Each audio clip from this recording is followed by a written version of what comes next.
Ako si Maria at ito ang aking kwento.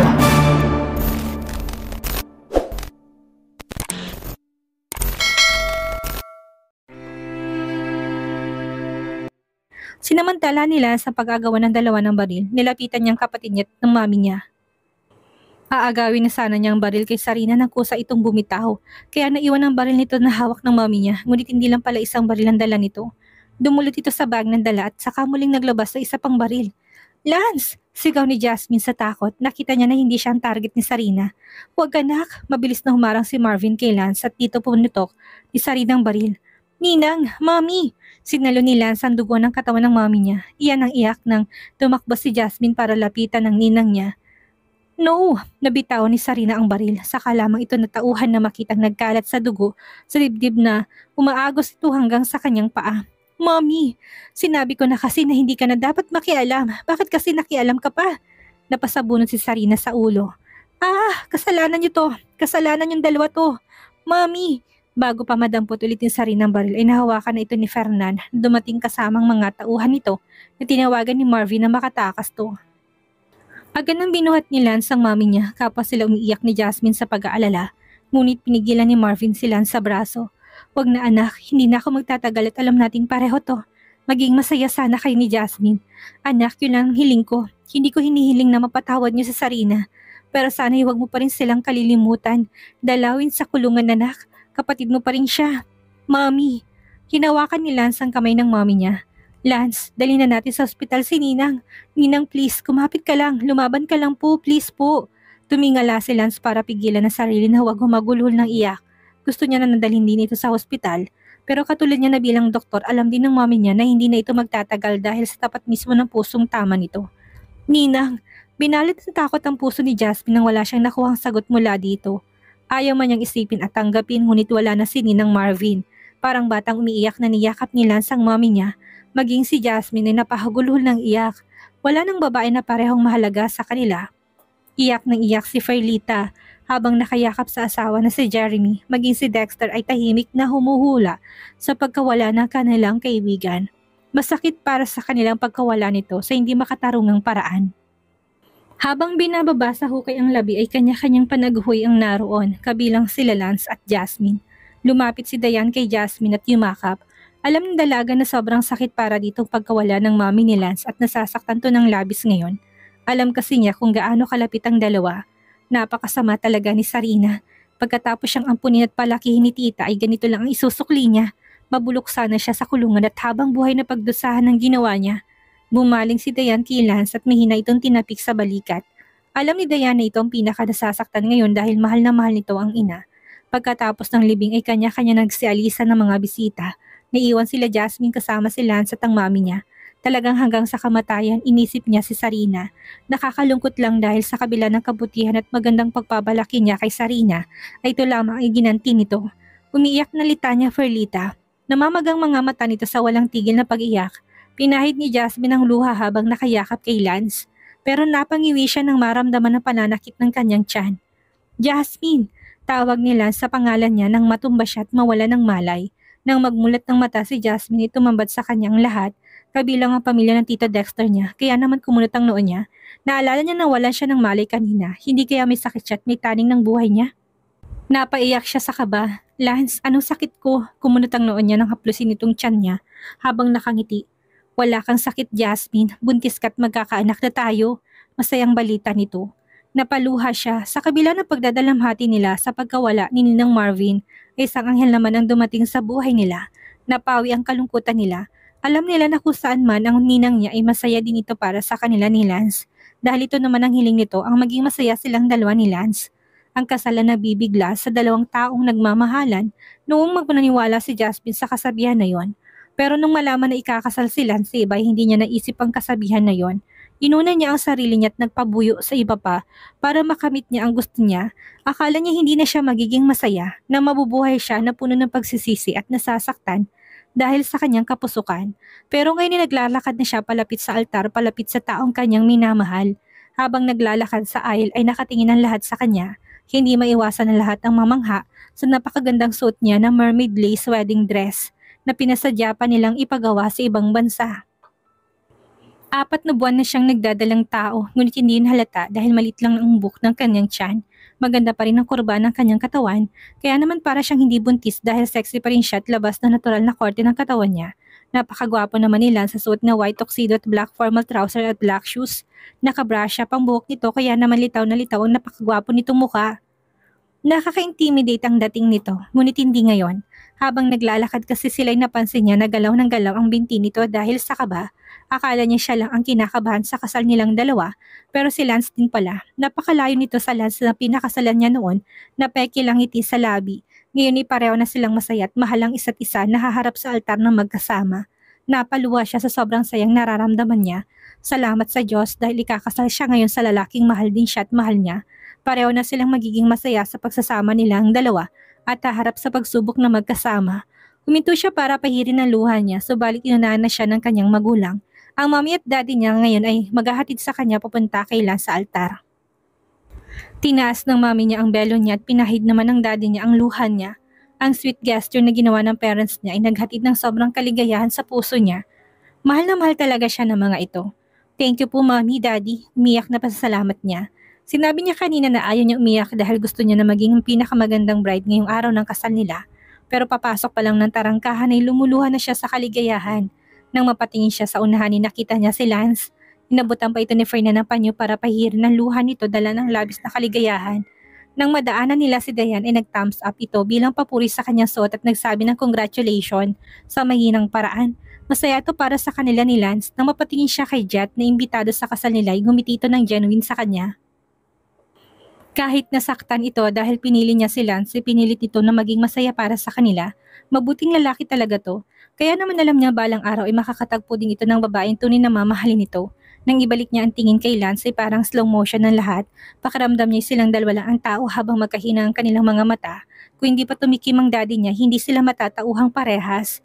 Kaya naman mahina silang napatawa. Kinuha ng daddy niyang kamay niya at kamay ni Lance, pinatong nitong kamay niya sa kamay at kamay at tinawakan para hindi magkahiwalay. Mumulang-mulang mata ng daddy niya. Tanda na ito'y nagpapigil ng huwag maluha. Sa pangalawang pagkakataon, bibigay ko sa iyo ang kamay ng aking anak, Lance. Sana sa pagkakataong ito hindi mo na siya saktan at paluhain. Mahalin mo siya katulad ng pagmamahal namin. Dahil sa oras na saktan mong prinsesa ko, wala nang pangatlong beses, Lance. Tumango si Lance sa daddy niya habang hindi inaalis ang mga titik sa kanya. Makakaasa ka, Dad, hindi ko pa kakawalan pa si Jasmine. Pinato ng mami niyang kamay sa ibabaw ng kamay nila habang emosyonal tong lumuluha. Mahalin mo ng tamang prinsesa ng aming pamilya, Lance. Sa pagkakataon na ito, huwag mo na siyang paiyakin. Mahalin mo siya at ituring na isa sa pinakaiingatan mong yaman. Magmahalan kayo hanggang wagas. Alagaan at ingatan ang pamilya ng bubuuhin niyong balang araw. Alam ko na ganito din ang gusto ni Marvin kung nasa man siya ngayon. Ang mahalin niyong isa't isa habang buhay. Sabi ng mami niya na humagulhol na ng iyak. Naalala nitong kaibigan na dapat ikasama niya sa importanteng okasyong ito. Tumango sila sa magulang ni Jasmine sa in-laws na muli din siyang binigyan ng pagkakataon na mahalin ang anak nito. Pangako, Mommy, Daddy, hindi ko nasasaktan si Jasmine sa pagkakataon na to. Mamahalin ko siya at sila nang magiging anak namin na higit pa sa buhay ko. Sila ang magiging priority ko sa buhay ko bago ang ibang bagay. Tumingin sila sa mga mata ni Jasmine na puno ng pagmamahal habang hawak ang kamay nito na nakapatong sa kanyang kamay. Mamahalin kita, Jasmine. Katulad kung paano mo ko mahalin noon at ngayon, wala pa sila sa kanilang vows para sa isa't isa. Pero lumuluhan na sila sa sobrang kaligayahang nag-umapaw sa kanilang puso. Ito ang tunay na kasal na magbibigkis sa kanila. Napatunayan nilang parehong hindi palang kasal lang ang magbibigkis ng dalawang taong nakaharap sa altar. Ang dapat pala'y mahal nilang isa't isa. I now pronounce you husband and wife. You may now kiss the bride. Kasunod na sinabi ng pari masigabong palakpakan ng mga taong naroon ang maririnig sa loob ng simbahan. Habang magkahinang ang labi nila ni Lance ay labis na nagpapasalamat si Jasmine sa Diyos dahil sa huli ay sila pa rin na nagkatuluyan. Marami silang problema at pinagdaanan pero lahat ng iyon ay kanilang nalabasan. Hindi talaga nabibigyan ng Diyos ng problemang hindi kayang solusyonan. Magkahawak kamay silang naglakad palabas ng simbahan ni Lance, kasama ng pangakong hindi sila paghihiwalayin at mamahalin ng isa't isa. Pagkatapos ng board meeting ay dumiretso si Lance sa kanyang opisina. Doc Anderson, nasa lobby sila Mr. Teng. Gusto kang makausap para magsagawa ng delikadong operasyon. Imporma kay Lance ng head nurse ng ospital. Gusto nilang ipatransfer ang pamangkin niya dito ngayong araw din mismo. Gusto sana nilang bukas na bukas din ay maoperahan agad ang assign another doctor for them. Hindi ako magsasagawa ng kahit ng operasyon this whole year. Pero Doc, silang isa sa mga malaking kliyente ng hospital. VIP sila at malaking shares na dito sa hospital. Gate na matandang babae. Tumingin na muna sila sa suot na wristwatch bago sumagot. My decision is final. Marami naman na magagaling na doktor sa hospital ko. Why won't you choose one of them? Nakita ng head nurse na kunot ng noon ng kanilang CEO kaya naman napalunok to ng laway. Alam ng babae na kapag inulit niyang kanyang sinabi magkakaproblema siya. Kaya naman magalang na yumukod na lamang ito at nagpaalam. Subalit hindi pa man nakakalabas si Lance ng ospital ay hinarang na ito nila Mr. Teng. Mr. Anderson, kailangang operahan ng pamangkin ko. Nakikiusap ako na ikaw magsagawa ng operasyon sa kanya. Bilang isa sa may malaking share sa ospital na to, hindi mo kami pwedeng tanggihan. Humawak si Lance sa bridge ng ilong, tila pumitik ang kanyang sentido sa sinabi ng matanda. Ang head nurse na pumipigil sa matandang lapitan si Lance ay namutla na marinig ang sinabi nito. You know what, Mr. Teng? I don't care about your shares on my hospital. Pull it and take it. May mas mahalaga ako na dapat puntahan. Pababagsakin kong hospital mo kapag hindi mo inoperahan ang pamangkin ko. Napahinto si Lance sa pagalis ng mga narinig at sinabi ng lalaki. He turned back and faced the old man with this dark expression. Do it, I don't care. But make sure tomorrow what you and your family get out of my hospital. Ayoko na makikita kayo dito. Maliwanag ba? Nagitlang matanda. Hindi nito inaasahan ang malamig na pagtrato sa kanila ng CEO ng hospital. Hindi to ganito noon. Ang lahat ng VIP sa hospital na ito pinapahalagahan ng CEO na si Lancelot Anderson. Ngunit ngayon ay mukhang may iba na itong pinapahalagahan bukod sa mga VIP ng hospital. Halos kumain ang lahat ng alikabok sa daan dahil sa matuloy na pagpapatakbo ni Lance. Kailangan niya makauwi kaagad dahil baka mahuli siya sa lakad nila ni Jasmine. Nang makarating sa Vira ay kaagad na bumaba siya ng kotse tinagis ang susi nito sa guard na nandoon. Where is my wife? Tanong agad ni Lance na makita si Manang. Nasa kwarto niyo, sir. Naku, mukhang excited na naman kayo sa lakad niyo ni ma'am. Ang aga niyo, sir. Naka-thumbs up na sabi pa ng matanda. Malaki ang hakbang na pinuntahan ni Lance si Jasmine sa kwarto nila. Napangiti siya nang maabutan niya ito na nagyo-yoga. Na makita siya ni Jasmine ay kagatong tumayo at lumapit sa kanya. Maingat naman na pinalibot niya ang braso sa bewang ng asawa. May kalakihan ng tiyan nito kaya kailangan maingat siya sa kanyang galaw. Ang aga mo naman yatang umuwi. Wala ka bang operasyon ngayon? Hindi alam ni Jasmine na simula nang mabuntis ito at ikasal sila hindi na siya nagpapaschedule ng operation. Mas gusto niya natutukan ng kalusugan nito at ng anak nila. Ito nang priority niya at wala nang iba. Wala na akong trabahong naiwan, okay? Ano, tara na? Natatawang hinampas ni Jasmine ang asawa sa dibdib. Lance naman, masyado bang maaga? 4 na oras pa bago magbukas ang prenatal fitness center. Kaya huwag kang excited. Hinawakan niyang kamay ni Lance at tinila para paupin ito sa gilid ng kama. Kinuha niyang kamay nito at ipinatong sa tiyan niya. Alam naman niya ang dahilan kaya umuwi ito ng maaga, inay para makasama sila ng anak nila. Oh God, masayang bulalas ni Lance na maramdaman ng pagsipa ng anak nila. He kicked my hand, princess. Nasa tiyan mo pa lang pero mukhang matapang na. Kung mag-react si Lance ay parang hindi nito araw-araw na naramdaman ng sipa ng anak nila. Napangiti na lang tuloy siya dahil sa nakita niyang saya mula sa gwapong mukha nito. 8 buwan na ang tiyan niya at lalaki ang anak nila. Sa araw-araw na magkasama sila ni Lance simula na ikasal sila ay walang araw na hindi nito ipinaramdam sa kanya kung gaano siya nito kamahal. Nagulat siya nang kunin ni Lance ang kamay niya at pinatong sa sarili niyang tiyan. Kahit siya ay napangiti dahil sumipa ng sunod-sunod ang anak nila. Mukhang masaya si baby dahil dalawa tayong nakahawak sa kanya. Nakangiting sabi ni Lance, tumango siya. Palagi siyang masaya kasi ramdam niya na mahal natin siya. Masaya din siya kasi mahal na mahal mong mami niya. Malambing na sabi niya sa asawa. Inalalayan siya tumayo ni Lance at katulad ng palagi nitong ginagawa kapag nasa bahay ito, ay kinandong siya nito na parang hindi man lang nabibigatan sa kanya.